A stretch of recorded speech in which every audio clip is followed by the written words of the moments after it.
R.Joshua Collins, followed by Rebecca Kovac-Stein, followed by Victor Vasquez.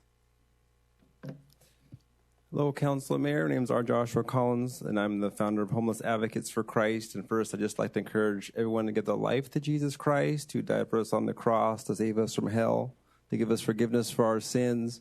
We've all sinned, and we need God's grace.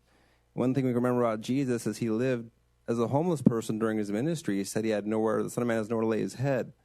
And even in Proverbs 31, 8 through 9, it tells us to defend the rights of the poor and the needy. And so the poor and the needy are big on God's heart. And above your heads there, it says, in God we trust.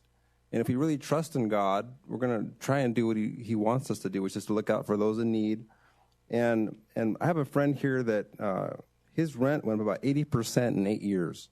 So that's about a 10% increase each year, his rent. Well, if you were to do it each year, but he just recently got an eviction notice. So, and I know this happens to a lot of people. So I'm very concerned, and I fought a lot for the homeless and worked to get the shelters happening and things like that. And we didn't even have shelters when I first got here. So it just shows you how behind the county, Orange County, has been regarding the homeless issue.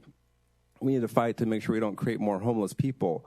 And the cost of homelessness is horrendous. If we look at the UCI study, when people become homeless, then the taxpayer still has to pay for police dealing with them.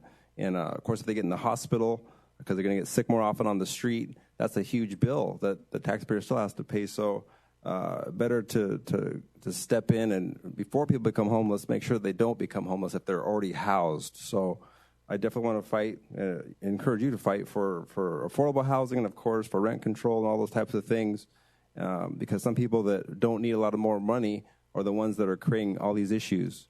Thanks for letting me speak.